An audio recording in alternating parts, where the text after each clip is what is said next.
দক্ষিণ পূর্ব এশিয়ার একটি ছোট কিন্তু অত্যন্ত ধনী দেশ ব্রুনাই। ইসলামী সংস্কৃতি এবং রাজতন্ত্রের মিশেলে গড়ে ওঠা এই দেশটি তার প্রাকৃতিক সৌন্দর্য এবং সম্পদের জন্য বিশ্বব্যাপী পরিচিত। আজ আমরা ঘুরে দেখব ব্রুনাইয়ের কিছু অজানা তথ্য এবং এর অন্য বৈশিষ্ট্য নিয়ে। আমি রাকিব আছি আপনাদের সঙ্গে, আপনারা দেখছেন ভয়েস অব রাকিব। ব্রুনাইয়ের ইতিহাস প্রায় 1400 বছরের পুরনো। এটি একটি রাজতান্ত্রিক দেশ, যেখানে সুলতান হাসান আল বলকিয়াহ দেশের প্রধান। তিনি বিশ্বের অন্যতম দীর্ঘস্থায়ী শাসক এবং ব্রুনাইয়ের জনগণের কাছে অত্যন্ত সম্মানিত। ব্রুনাইয়ের রাজপরিবার তাদের ঐশ্বর্য এবং বিলাসবহুল জীবনযাত্রার জন্য বিখ্যাত।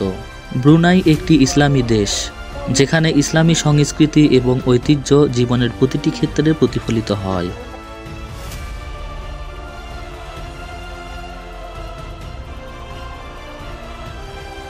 দেশটির জাতীয় মসজিদ সুলতান ওমর আলী সাইফুদ্দিন মসজিদ তার অপূর্ব স্থাপত্য শৈলীর জন্য বিশ্ববিখ্যাত।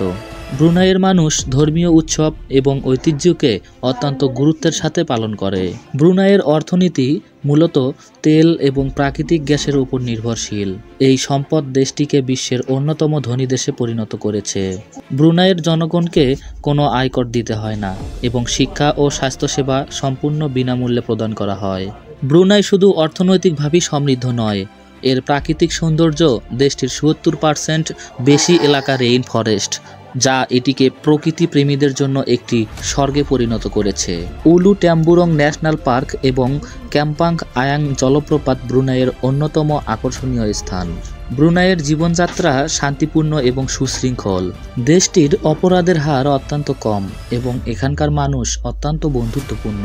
ব্রুনাইয়ের স্থানীয় খাবার যেমন আম্বুয়াত এবং কলুপিস দেশটির সংস্কৃতির একটি গুরুত্বপূর্ণ অংশ। ব্রুনাই তার ইসলামী ঐতিহ্য, রাজতন্ত্র এবং প্রাকৃতিক সম্পদের মাধ্যমে বিশ্বে একটি অনন্য স্থান দখল করে আছে। এই ছোট দেশটি তার সমৃদ্ধি এবং সৌন্দর্য দিয়ে সবাইকে মুগ্ধ করে।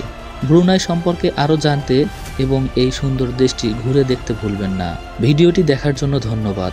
যদি ব্রুনাই সম্পর্কে আপনার কোনো প্রশ্ন থাকে বা আপনার অভিজ্ঞতা শেয়ার করতে চান, তাহলে কমেন্টে জানান। লাইক, শেয়ার এবং সাবস্ক্রাইব করতে ভুলবেন না।